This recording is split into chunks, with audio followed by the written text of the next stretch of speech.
Shrink the Nation is a podcast for thoughtful, informed adults, preferably with a pour in hand. The views and opinions expressed on the show are those of the hosts and guests only, and do not reflect the views of any employers, institutions, licensing boards, government agencies, bourbon distilleries, or family members, especially our family members. They've asked us to be very clear about that.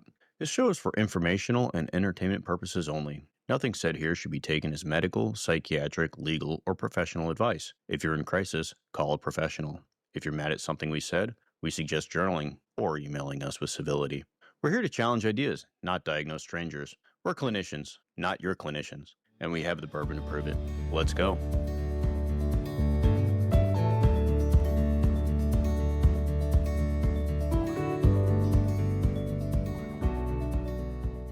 All right, we are back. Welcome to Shrink the Nation on the Couch with America. Okay, gentlemen. So maybe American politics hasn't quite turned into a wrestling match yet. But if you've been paying attention, it sure feels close. We're seeing something new. Men 18 to 28 are drifting towards Republican identity in ways we haven't seen for decades. And it's not just about policy, it's about culture. UFC, WWE, the whole alpha male aesthetic is becoming part of political branding. So tonight we're asking, why does politics look more like a cage fight than a debate stage? And what does that say about masculinity, identity, and the future of our culture? What's going on here? Gentlemen, prepare to mansplain. Let's go. I think that's a job for Rob. I am fully prepared to mansplain. Let's mansplain this. All right, Yeah. so I am David.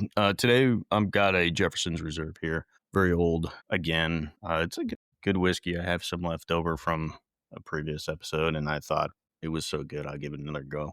Give it That's what another I'm roll. having. Yeah, hey, Just like it sat in the ocean and rolled around in barrels. That's what they do with that one. And it's they do. well That's- worth it. Yeah. That's his gimmick. Rob, and I've got Elijah Craig, which is one of my go-tos and has maybe the best story because he's supposedly the father of bourbon.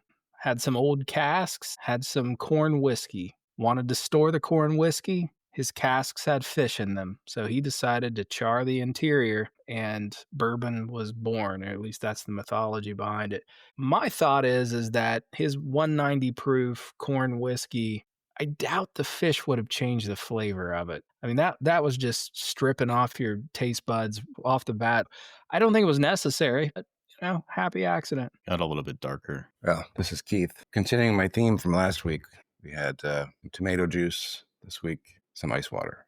It's filtered, though. Filtered water. Yeah. Filtered through the Colorado Rockies by any chance? Through a very rocky reverse osmosis filter, I guess. Yeah. I tried to throw you a bone there. Not quite as fun as fish barrels, but No. we'll take it. Or barrels that were in the ocean for a period of time. All right, I'm gonna dive right in. This topic actually has me pretty excited, and what I want to set the stage for, though, is that this population deserves our empathy. That it is easy to beat up on them. The interesting thing here is that they have changed who they are identifying with without changing their ideology. From a percentage standpoint, significant shift of 18 to 28-year-olds, particularly white males, also Hispanic males, have made their way to the Republican Party. What has not changed is whether they identify as being liberal or conservative. Their ideology, political ideology, has not changed, just their cultural identification with that. There's lots of jokes to be made potentially about toxic masculinity and these young men in their basement rage tweeting with Cheeto dust on their fingers as they scoop in Testo-Rage-Max XXX supplement into a cup. Whatever, there's supplements. They all have ridiculous names, and they all have like 3 X's, and for some reason it's a little X, big X, little X on all of them. I don't Do you think maybe we could get one of them to sponsor us? Maybe now. Shrink the Nation, brought to you by Testo-Rage XXX Max. Now in Max. Exactly. So it's tempting to attack them, but the reality is there is something going on, and it has been going on for maybe, 40 years, but this sense that masculinity, the transition from boy to man, has become more fraught. And this generation is struggling with it. And we've talked about Gen Z in the past. This is a subset of them. Well, actually, they'd be more millennial. It'd be half and half, wouldn't it? Millennial and Gen Z for the 18 and 28-year-old. It's a bit, no, 18 to 28 is squarely Gen Z at this point. Gen Z. Okay. Yeah. So, this is a subset of the Gen Z that is lost and they are struggling. And one of the other striking percentages is something like 65% of this population is not in a relationship, not sexually active, not engaged, and it doesn't match women of that age group. They are relationshiping at a higher percentage than these men. So we have lonely men, lonely young men who are struggling to make the transition with confidence into manhood. And I think they deserve our empathy. I will make a few jokes. I'm sure I cannot help myself. I do want to approach this with a certain amount of empathy. That's very nice of you. Just because you're an old man with all that Testo-Rage-Max flowing through your veins. That's how I start my day. And every morning. confidence. Yeah, Yeah, and confidence. three scoops of Testo-Rage-Max XXX. It really gets the day started. Yeah. Well, and you shave with a buck knife, right? Of course. Is there another way? Yeah, empathy is important. As we talk in the show about what can one do, without that empathy, people on different sides of any issue are never going to learn to work in the middle where the compromise and the hard work is. So I think it's a fair call to really stretch the empathy. I think that's part of the problem that we'll probably be talking about is a lack of that for this group, and then a reaction against a world that doesn't have any empathy for you. Let's all put on our empathy hats. Firmly on. Firmly on.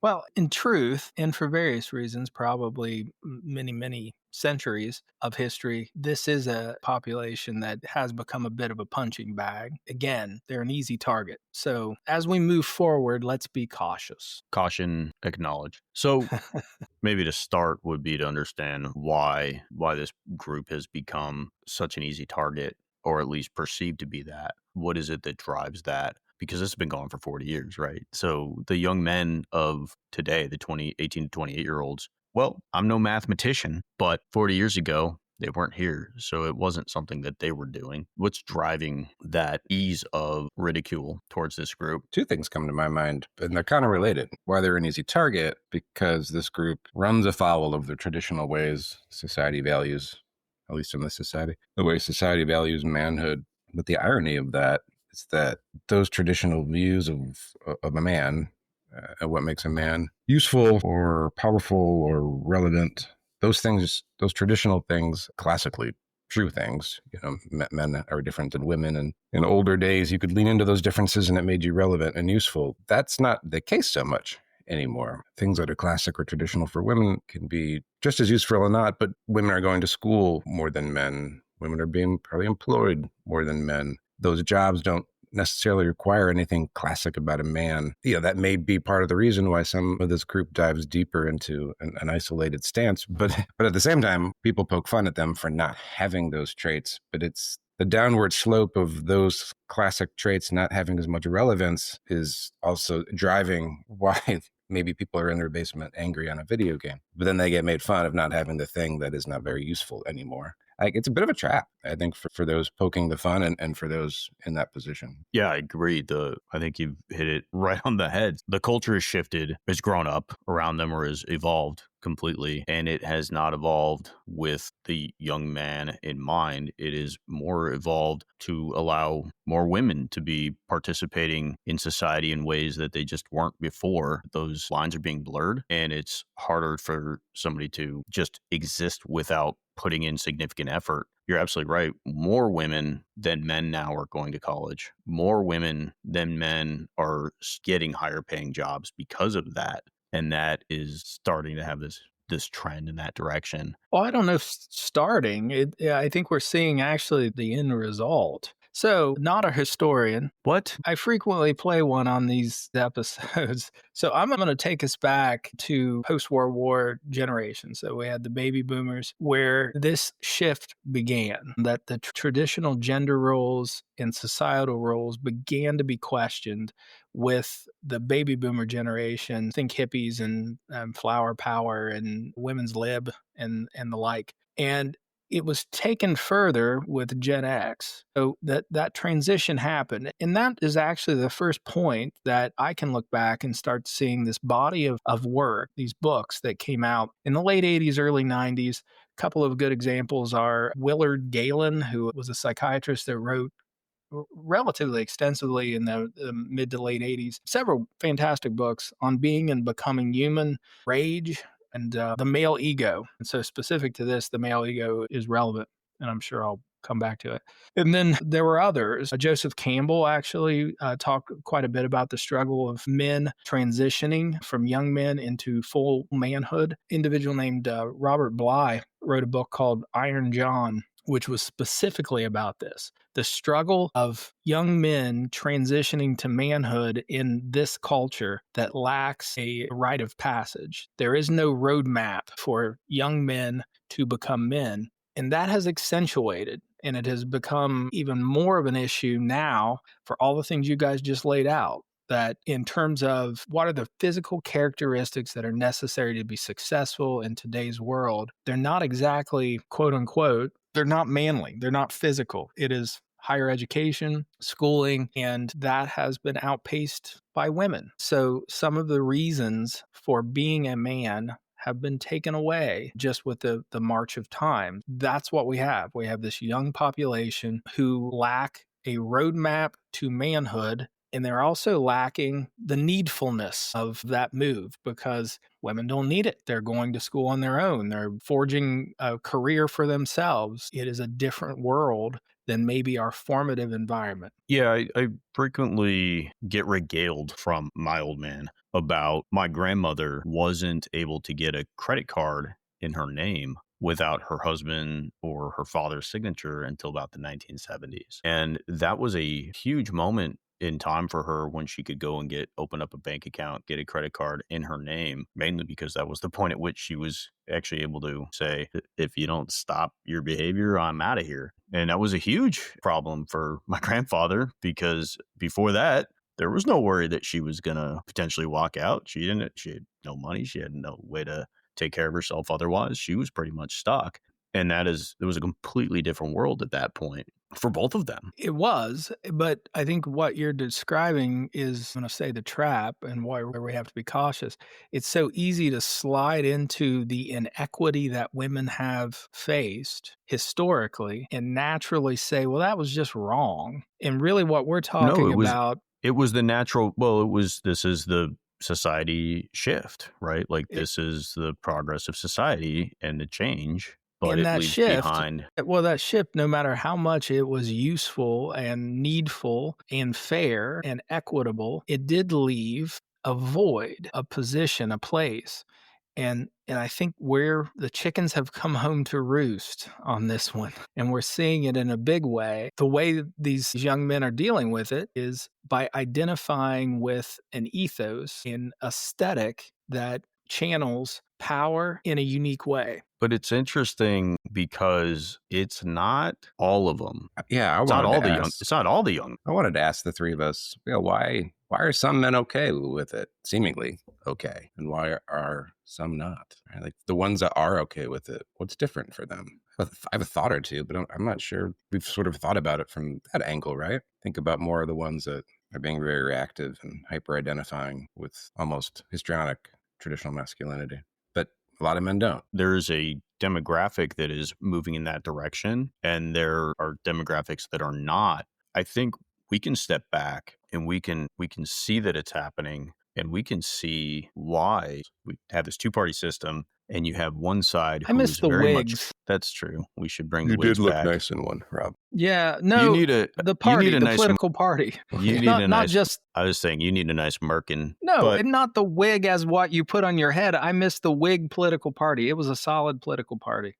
Great name. I still think you need a merkin. You have one side that's very much courting this group, and you have the other side that is ridiculing them and very much not in tune with that struggle. It's not particularly difficult to see why they're going in that direction, in spite of the fact that maybe their political ideologies aren't leaning in that direction completely. I think maybe the more fascinating thing, though, is just as Keith pointed out, why not everybody, though? It's not affecting all young men 18 to 28. It's a percentage, and it is wildly skewed towards white and Hispanic males. It is. Because African-American males in the U.S., they're not doing it. So what's different? I can just tell you what the statistics say. The deciding factor for that group who's drifting toward the Republican Party is the differentiator is college education. So what we're seeing is that it is college, so high school graduate, not college educated, who is drifting in that one direction. And my argument here is it's not an educational thing. I don't believe it's that. I don't think it's an intelligence thing. I think what it is that those who are maybe progressing academically are better equipped to move into this world and take on some of an identity that is closest to historic male identity. Whereas that other population, the jobs, the future historically has maybe relied on male muscular strength, they're diminishing. Now, I do have some hope that maybe AI will change that, actually, may save us from ourselves because all the smart stuff is going to be done by an AI. What a shift. Yeah. So that's the differentiator, Keith. In today's world, power boils down to money. Having utility, having the ability to have agency in this world boils down to the ability to earn a check. And as rights are more equal, then really it's just the money that is left as the differentiator. And you go to college, you tend to make more money. It sounds like a trap to me, a scissoring effect, one group doing better, one group continuing to do worse. And that's a scary thought. Agency. Let's put a pin in that one. Let's hold on to that because I think agency is a big piece of this. In that book I referenced, The Male Ego by Willard Galen, I highly recommend him. Absolutely adore his book on being and becoming human. It's well worth a read. It uses Pinocchio to describe the process of becoming a real person. A good book. At any rate, on this book, here I have a little story.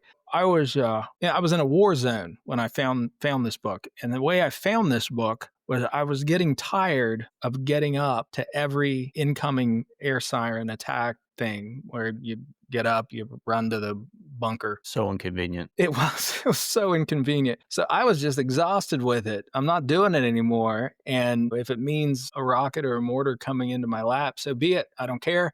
I'm staying here. And then I rethought it and I climbed underneath my bed, which was a mattress that's like 6 inches thick. So what kind of protection was that going to provide me? The answer is zero. As it turns out, the answer was zero.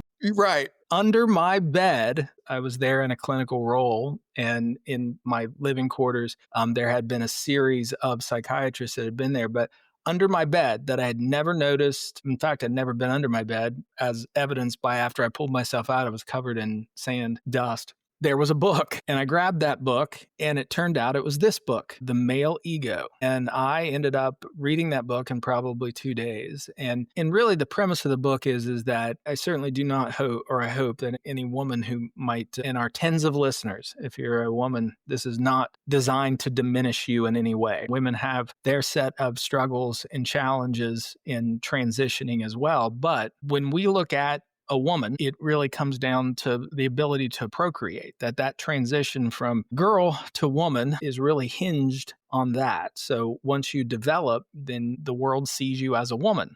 But for a man, it's not exactly how it is, that there has to be more of a transition, and it's not a physical transition. It might be part of it. But in Willard Galen's book, he says that for a man to become a man, he has to have the 3 things, which is the provider, protector, and procreator. David's sending lots of hand signals. Yeah. I have no idea what they mean. They're just confusing me and throwing me off topic. Provider, protector, procreator. And he also felt that there needed to be a rite of passage. And this is a thing that comes up over and over again in the writing on this, is that historically there was most cultures throughout history. There was a rite of passage. So you hit 14, and on your 14th birthday, the men of the village came in, kidnapped you, took your ass out into the woods. There was a ritual of some sort, probably involving physical pain, some level of suffering, some level of fear and confusion. But you were there with the men, and their job was to herald you through this. They were creating the tension, but they were protecting you as well. And you got through it. And when you came back to the village, you were recognized as a man. You had become a man. You are now a warrior of the village, or you are whatever. You're a man. And as society has progressed, we have lost that. So we look for it. Still, boys, sometimes you think of joining the military as a rite of passage. Certainly little things like getting a driver's license is a rite of passage, or maybe graduating from high school is a rite of passage. But those are kind of global things that don't necessarily convey the same power that they once did.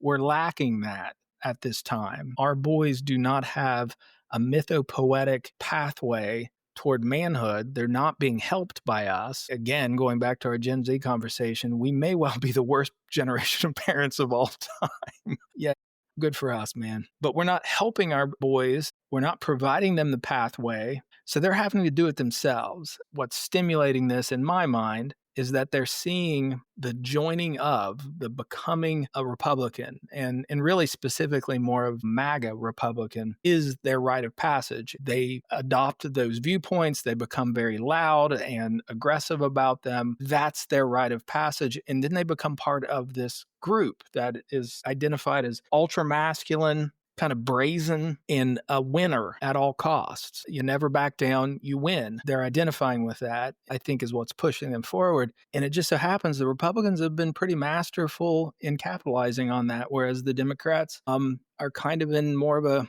Gen X hippie vibe that's not dialed into their needs. I don't know if I see that the joining of ideology like a MAGA group as a rite of passage. I do agree with you. We don't have the myth story. I think you called it mythopoetic.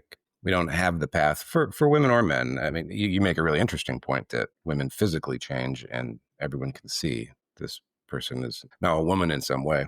That's true. That's a good point. Boys don't have that. But as a culture, I think we're all lacking shared myth stories of how we get meaning, how we go through with some success, how we go through the natural biological progressions of life, and then how the myths and the stories are supposed to be there to help us do that successfully and get meaning from that.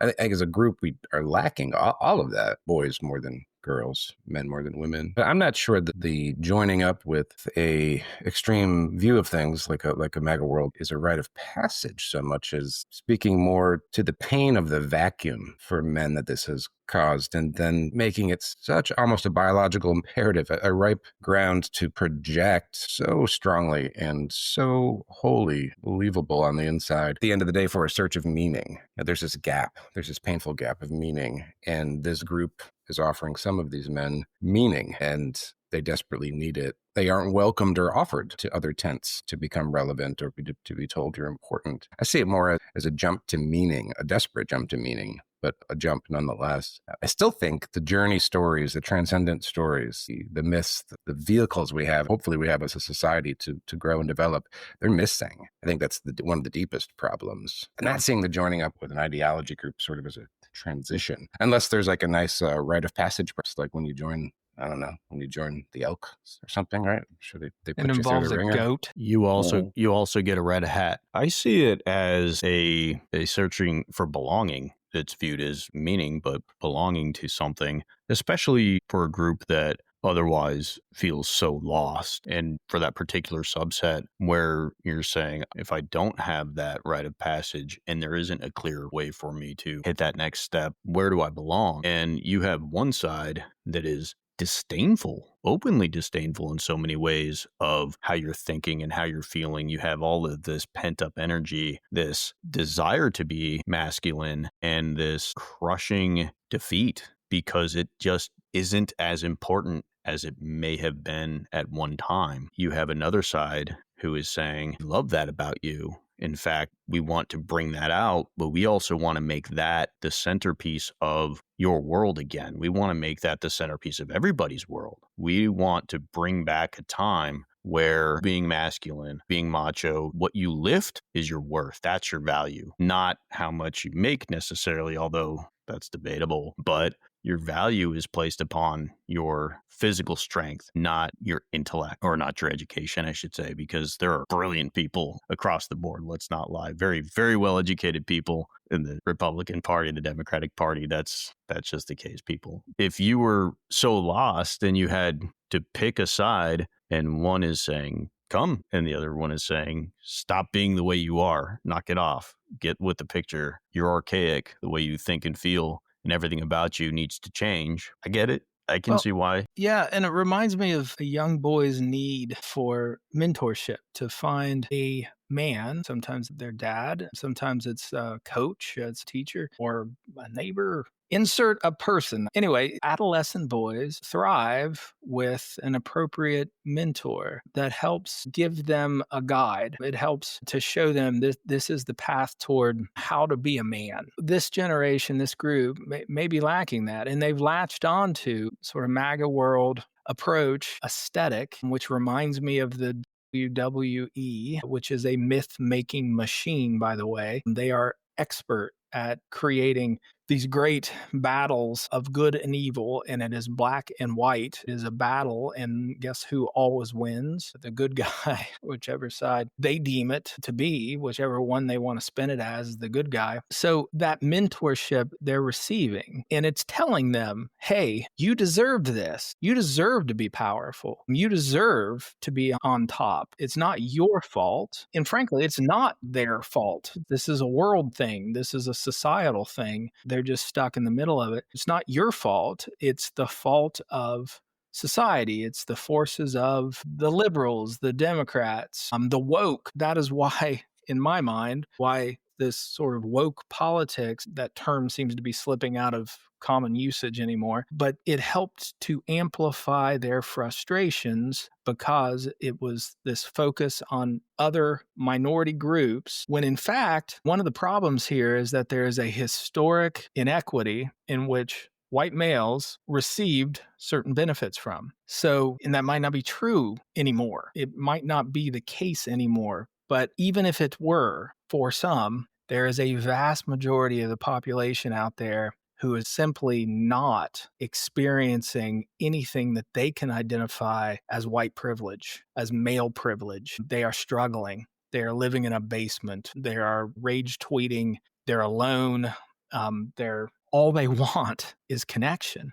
They want intimacy, but they're going the route of dominance to achieve it. And dominance never achieves intimacy. Dominance just achieves dominance and fear. And that's where we're stuck with this group, I think. And they're pushing closer to this party that definitely identifies with dominance. Interesting, because I think you guys would know better, but I think a lot of those men that are identifying with these alt-right or some MAGA ideas, I don't think they're traditionally Republican, are they? Or No, maybe political not at all. whatsoever. Like, No, a lot of them are quite progressive. Yeah. yeah, so this isn't, I mean, the data would suggest this isn't about politics or party governance of a society, but more about an ideology. Identity. I think as we're all saying, right? Yeah, how to have identity and meaning. And it just happens to be layered on the power structure of politics. And maybe it's not an accident, but those two things aren't really, it's not what it's about. It's not about how we're going to govern the nation. What values do we want to see from the government? Not at all. In fact, there's a trend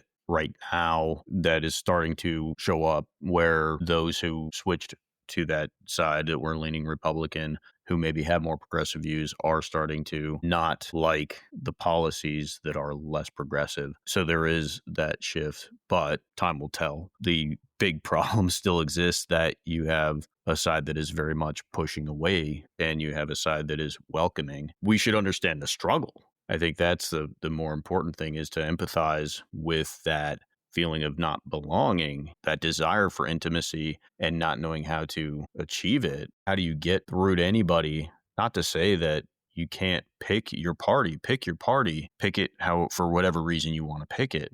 But if you were struggling emotionally in your basement because you feel lonely, that's my concern. As a psychiatrist, I worry about somebody who starts to feel so lost that they look for any group. They start to look for belonging in a place where they're not going to find it. They're not going to find intimacy. They're just going to find hardened beliefs that there is actually something maybe wrong with them, or something that perpetuates that, whether it's being pushed that way or being pulled that way. Because that's what I see as maybe being the biggest challenge. Isn't just that one side is saying, stop being toxic. It's that the other side is saying, you are toxic, but it's good. Not necessarily, but I think both are wrong. Both are wrong to do that, because the world around them isn't going to be kind regardless. And that's where you're not going to find that intimacy. You're not going to find that other person by just going out and trying to dominate everybody, by just trying to win at all costs. And for our tens of listeners, it probably sounds right now like we're being partisan. I don't believe we are. We're not necessarily talking about policy. We're not arguing Republican policy or Democratic policy. We're talking about the psychology that is driving each party. And each party, there is some questionable psychology driving their front-facing personas. That's what we're talking about. So this is not an indictment of Republicans at all. This is talking more about the psychology that is pulling in these young men.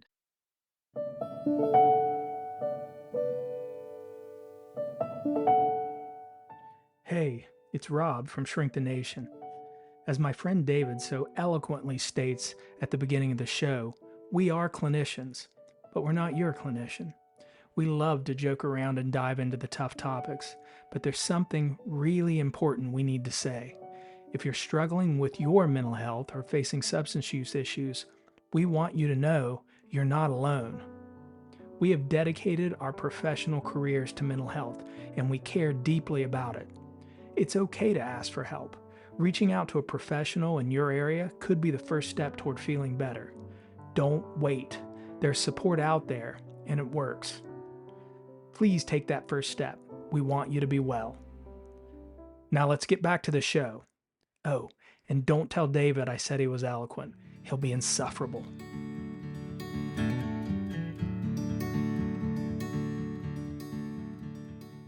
Now, Keith, you often talk about Erikson, so Ericksonian stages. That's another factor here that, at least me personally, I've been thinking about and are interested in. At this age, what are these kids struggling with? How is that playing into what we're seeing? Yeah, I thought maybe we would talk about this. I was looking at them a little while ago, and I got to thinking, for this discussion, I wonder if it's a little outdated, in the sense that Erikson was quite a long time ago. Society was quite traditional. There were paths, more readily available paths for men to transition, boys to transition to manhood, to have utility, to be marriable, to a path to procreate. Those things were a little bit more present and declared and accessible. Looking at some of the stages, I think they're sort of predicated on that assumption that that path is there. These are just a number of stages, if you will, usually in a handful of age brackets, like birth to a year and a half to like 3 years. That's those sorts of brackets. They get a little bit larger as we age because the changes happen more slowly. But it's just a nice cognitive way to organize what our core challenge is during different stages of our life. And the one I was thinking about, Rob, was the ones around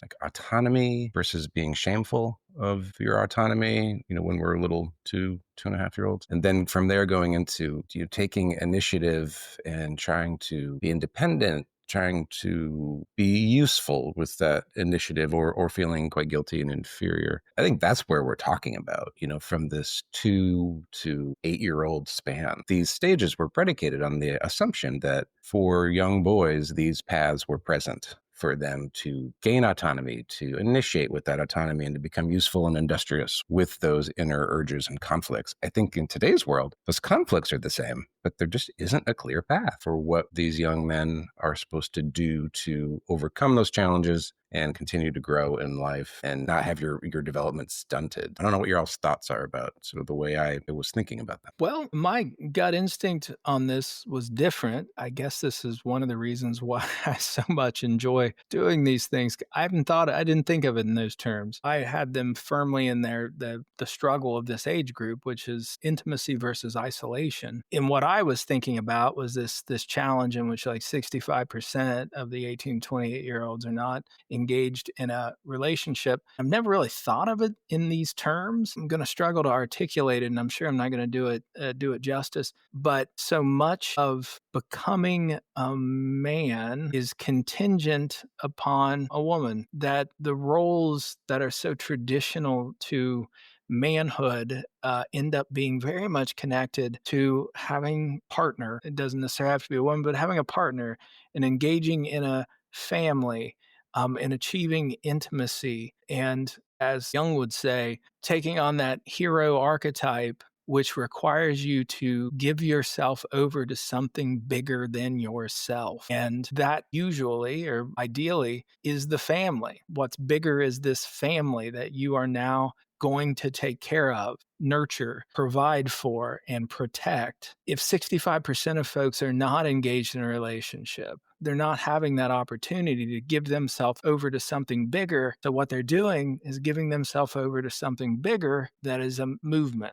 an aesthetic, an ideology, not a policy, but an ideology. I had not thought of it, though, in that frame. So it's very possible that we're stunted on multiple levels. We're stunted on that earlier level. So how can we progress to a later Yeah, level? I mean, why I said it, I agree with you that the intimacy thing kind of jumps out as maybe where the issue's at. But to even get to that stage, to struggle with what Erickson would say would be the core task or challenge them, even be able to get there, first you have to, if we want to use the ideas of the theory, we could argue them, but it's a linear progression, or it builds on a pyramid, right? That goes up, however you want to look at that. But to get to the stage where you can begin to struggle and succeed at intimacy, you have to have gone through the other ones of working on just your basic lack of shame around having autonomy and what you do with it, and then parlaying that into learning cognitive motor type skills and being useful with that. And then using all that as you become more of an adolescent, he would talk about have a greater sense of self. But I think at the end of the day, it's continuing to progress in that industrial usefulness way. And then you can begin to play with intimacy,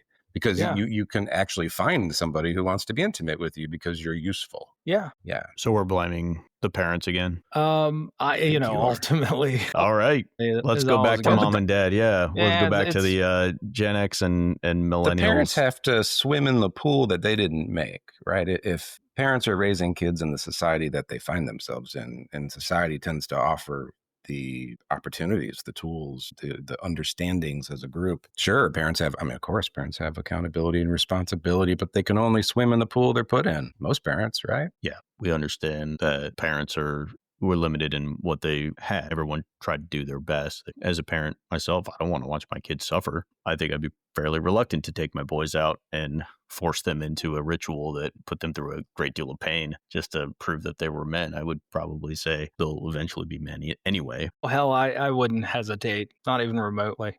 Wouldn't stop me not a second. Let's go, guys. Let's go. Yeah, I'm sure. You look in the mirror and say, hey, you're doing a great job, because you feel like you are. You're doing the best you possibly can with what you have, given the world that I grew up in, at least the latchkey generation that we were. We just tried to do a little bit better for our kids, right? Well, I absolutely imagine that that's why these rites of passages ended, is because of wimps like you that was like, I don't want my little baby to do that. I'm going to stop it. No, I'm teasing you. I do speculate that's exactly what happened, is that when tradition starts to soften, each generation questions their traditions, that someone said, I'm not going to take my son out there and do that to him. I did it. It was miserable. It was terrible. I'm not doing it. And over time, it just starts to degrade. And then, of course, societies change. We went from, small tribal groups to it just, there's all kinds of changes. I have no doubt that somebody, sometime thought, this is the right choice. This is the right thing. And then we have to deal with the downstream, the second and third order effects that are so difficult to predict. I don't know if I agree. I mean, maybe there was a bloke back then who was like, this seems pretty rough on the kids. If it is the only path towards power, towards relevance, towards meaning, of course you're going to support that, or at least accept it as inevitable. I would have a hard time imagining John back in the days was like, nah, we're not going to put Timmy through that man ritual. You're not thinking of David. David would have been that guy. Like, no, not my baby. I mean, otherwise you'd have to go live alone. You'd be an outcast. Well, we don't, and that's just it. We don't live in a world where, in order to be powerful, you need to go through that ritual. Yeah, we're not as interconnected as we once were.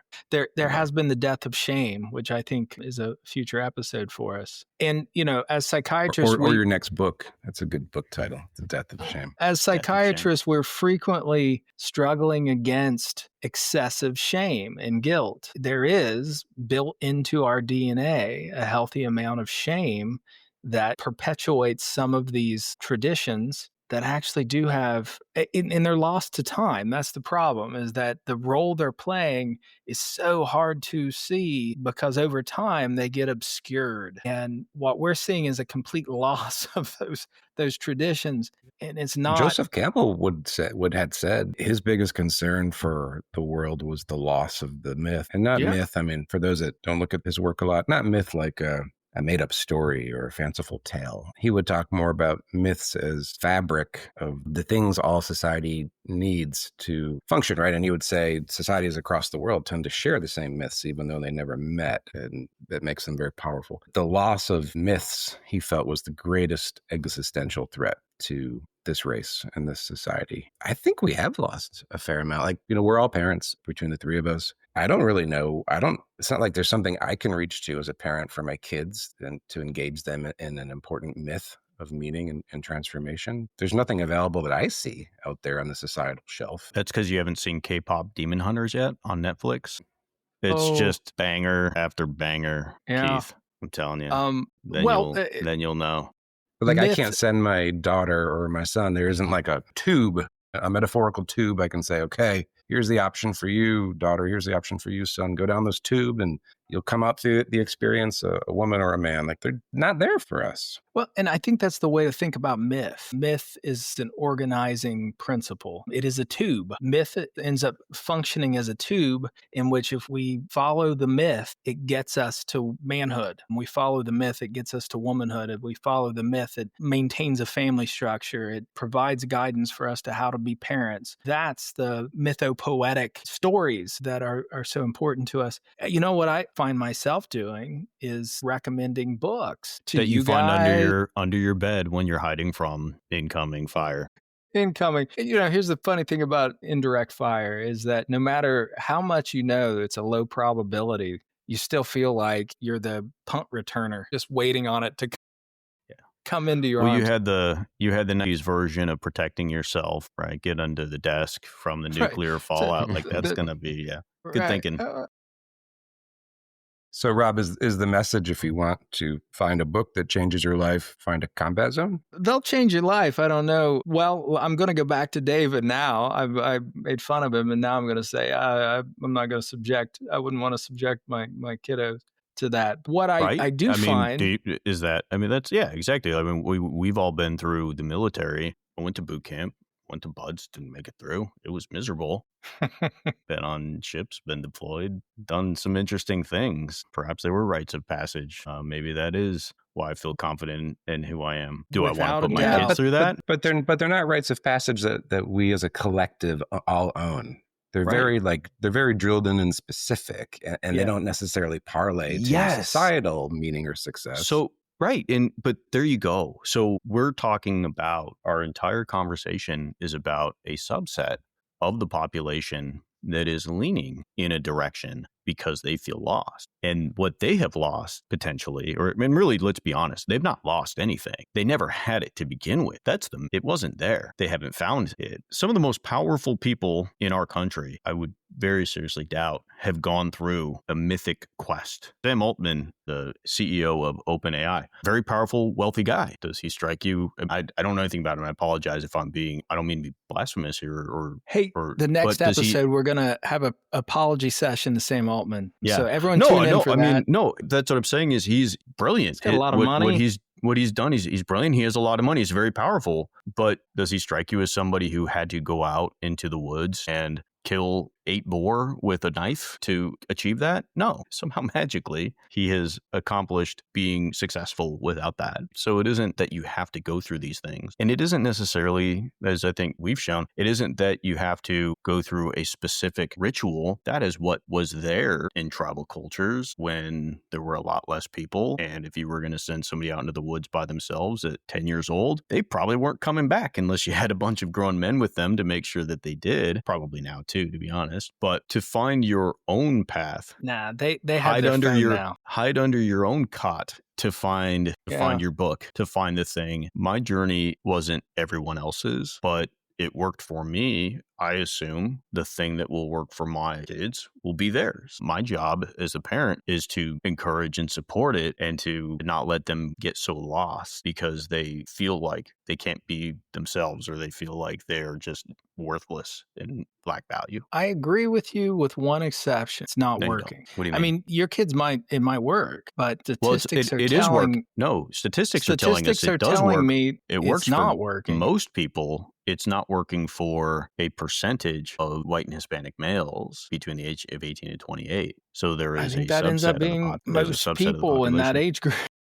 Well, it's not. So it's not It's working for them. it's there for them. It's not working, correct? But where is that missing? What's pushing that? What's making it worse? I think a big part of it that's making it worse is sitting online, finding groups that are happily perpetuating it. The 4chan, 8chan, Reddit world where you can get online and just bitch about it instead of somebody saying, "No, champ, go find your book, man. Like, go do what Rob did. Go crawl under your bed and see if somebody left a book there for you to read." Instead, they're saying, Rob may have left you a book. Rob probably I'm left for him you a to do it. book about how to be a man, but I'm for him to do instead that. he does. But go down to a bicycle shop and run away from Mr. Nussbaum. But That is a rite of passage. Yeah, go drink that's some right, wine Dad. with the bicycle shop. No, don't drink wine. With learning not to drink the wine, that's the rite of passage, right? That's how you pass. But when you find that community that's willing to pull you in and say all those feelings that you have about being inadequate, about lacking all these things, you're right. That's the problem. Nobody is saving them from that. Everyone's telling them that that's true. And unfortunately, I think when you look at the political parties, they're perpetuating it on both sides happily. That's just not good for them. This is just not good for the young men. Forget the politics. Throw that out the window. Who gives a shit? I care about the young men who feel so lost and are turning to these extreme ideologies, the incel world, these alpha sigma male stuff where they'll sit there and measure their own jawlines and crap and figure out where they are and if they're a beta male. That's incredibly demeaning to themselves. To the and audience, not a path. David has a stunning jawline. I do Stunning. not. I do not. Thank you. Keith's hidden by a beard, which is very manly as well. That's true. Well, he's hidden by a beard and that David Corn sweat cut out behind him, that 6'2". It's bulky. We'll call it bulky. Anyway, you're making a good point, and this might be another. I rarely episode. do, so I'm excited.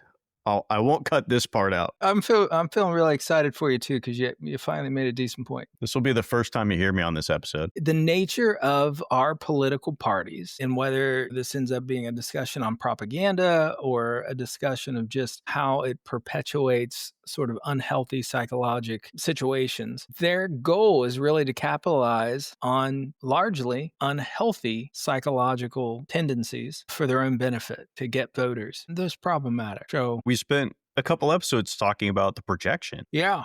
You got to build the projection. You got to feed the projection. You got to find the thing of which to project. And this population was ripe for the picking on one side, but the other side was pushing them away and telling them, they're right. You're trash. Yeah, you suck. I mean, it's not difficult to see why that group went that direction. What's harder to understand is why more didn't. And I think that's maybe the thing that we want to bottle up is, well, what is going on with this other group, the rest of this demographic that has been able to figure this out in spite of living through the same world? Now, is it really the same world for everyone? No. So maybe that's a big part of it. The worlds that they're living in, the perceptions that they have. Either way, I think the problem is, as you said, deeply unhealthy. I don't have a crystal ball. They forgot to give me, I think they dropped it or something when I was graduating med school. I didn't get mine. So I don't know what the future holds, but I imagine we could speculate wildly. I was there and we just decided that you really didn't earn it. So we didn't give it to you. Fair enough. Where is it going to go from there when you have a culture that is continuing to shift away from that? As much as they might want to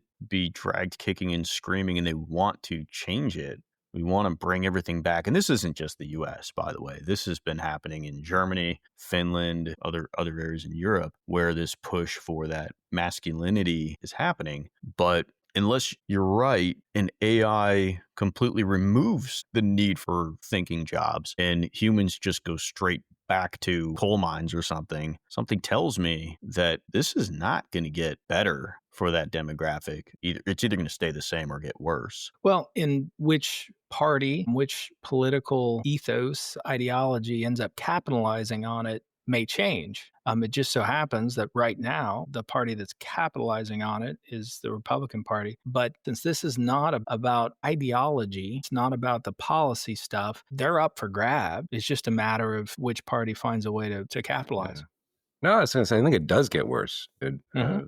I think you're right. If we don't have new stories, new myths that are more collective, it feels like, in this country and in the other countries you mentioned, people are gravitating inwards and dividing into smaller and smaller groups inwardly, and they have their own stories and maybe their sense of belonging in these smaller, broken off groups. But we don't have a collective story at more of a national or a group or a societal level that at some level we all sign up for and accept is true. So I think without a unifying understanding or a story or identity, I think it does get worse. I don't like to think about it, but I think it does get worse if we don't have that. And I think that's why you talk about sometimes, I don't put words in your mouth, but like we need a really good crisis, right? That gives us a new collective story of why we do what we do as a group. It's exactly what I was thinking. But what's really an existential crisis. But what's fascinating even about that is that even the way we fight war is so different than the past. We have soldiers, we have Marines, we have all this, but man, we just blow stuff up from a distance. I mean, we have ballistic missiles. We have. I'm going to totally disagree with you on this one. That we fight wars the same as World War. Every bit of data coming out of Ukraine says that the war is much more similar to World War I with drones. With drones, but it's trench warfare. It's it's brutal. It is down in the trenches. It is hardcore fighting, and there's a certain terror associated with never knowing when that drone's going to drop something on your head. Everything old is new again. But my sense. That's what I'm saying. And I don't want this, by the way, by everybody. I don't want a big existential war, but boy, do I think a true existential war. Oh my God, a war in which we're seeing thousands and thousands of casualties, that would bring us together. We would have a shared mythology. Let's use the F-35 versus the A-10 argument. We're getting into military weeds. And the audience has just shut their phone off, put it down, and walked away. But what was the value? But the value of the A-10 was what? It was close combat support. It was this scary, low-flying tank that had a Gatling gun on the front. And if you were the enemy and you saw that thing coming, you were shitting your pants because it wasn't coming down. That you wanted nothing to do with that. The Air Force has decided F-35 is capable of doing that mission, but it is fully stealth, right? It's close combat support. You hear it after it's left. If you've ever been on a flight line when one takes off, you hear it. You hear it after, stealth but by after radar, not by ear. After it's gone and it's dropped the missiles, it's not there. This is a different war. What we're seeing in Ukraine and Russia, this is not. Drones are a completely different thing. Getting people to sign up to sit in a tank. Yeah, you're going to get a lot of people to want to fly drones. But who's going to want to sit in a tank? Here's the outlier, is that there is no sense that air superiority is an achievable thing. The Air Force still argues that they can achieve air superiority. In Ukraine, no one has achieved air superiority. So air power is, at any rate, we're kind of off topic. A little bit of my wheelhouse. I've just spent the last 2 years deep diving into all the statistics and reality of Ukraine and trying to extrapolate that out into how we will fight wars and what it means to us. But ultimately, yes, young men, go join the army. Go sit in a tank. That'll make you a man as the drones come in. Join the army. Which brings us to prescriptions. That's your prescription? Join the army? Well, it's one of them. I don't have much. Mine's so vague. It's not going to be frustrating. The men we need. I don't have an answer, but a process. Right? We need paths to meaning for men as a society, and those paths have to be somewhat jointly owned and valued. Like it can't just be, well, my kid does Boy Scouts or my kid does whatever. It has to be something we all can participate in. I don't know what that path looks like.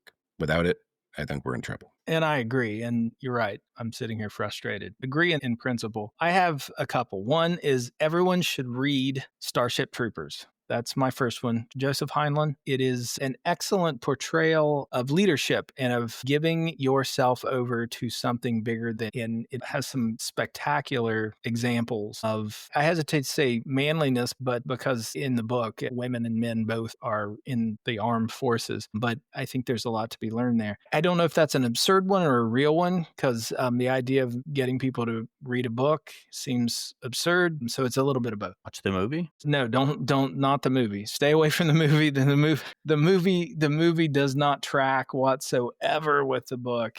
There was an animated series too, I think. Well, it's a shadow of a shadow, but the And it actual looked a lot book, like StarCraft.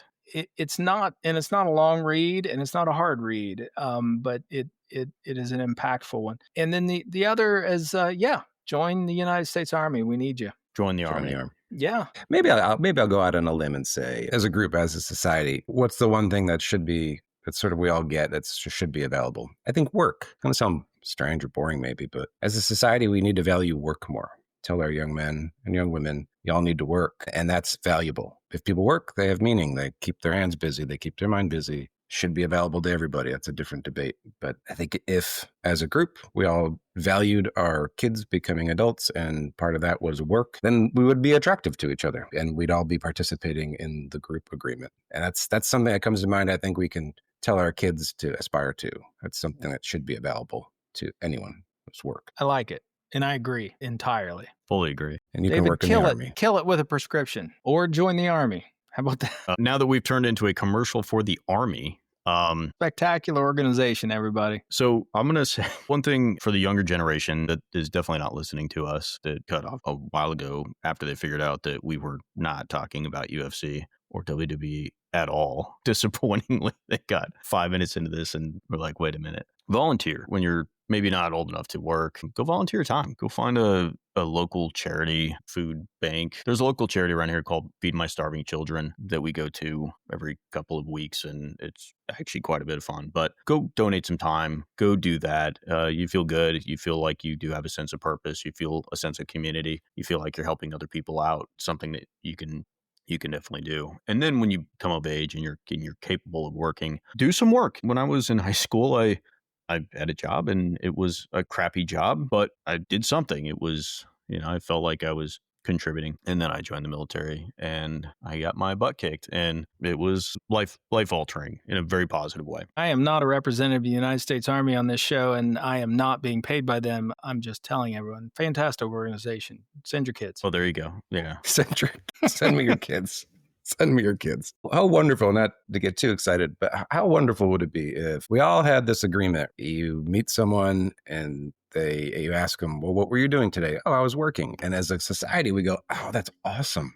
You were working? That's so cool. What a cool guy you are for working. Like, we don't care what the work is. Mm-hmm. I think we're in a situation where we care more about, like, well, what do you do? What's the aesthetic of it? Yes. But if we just valued, this person's, look at that cool guy over there. He's working. And if we valued that as cool. I think I think right now you give people shit if they don't have a cool enough job. You give them shit if the cool kids work. Yeah, I think just doing anything, contributing, feeling like you have a sense of purpose. I also think everyone should have their own walk-in music. Everywhere I go, feel like music should broadcast as I walk in. What would yours be? A theme from The Fall Guy. Theme from The Fall Guy. Fantastic song. It's absolutely what my walk-in. We can. No, I'm sure it's copyrighted. But what would yours be? I'm gonna let Keith go. I like the Mr. Rogers song. There you go.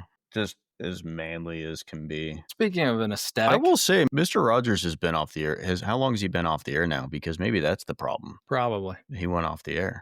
Young I men don't know. stopped learning how to be good neighbors. I would have to Google that. Yeah, I mean, some of the things you were saying earlier, you were like, y'all were talking about like an evil Mr. Rogers. Like Mr. Rogers would say, you're good enough just how you are. But you all were commenting on these groups, drawing young men into them, saying, yeah, that rage, that anger, you are good the way you are. It's the dark side of the keep Mr. it going. Rogers It's power.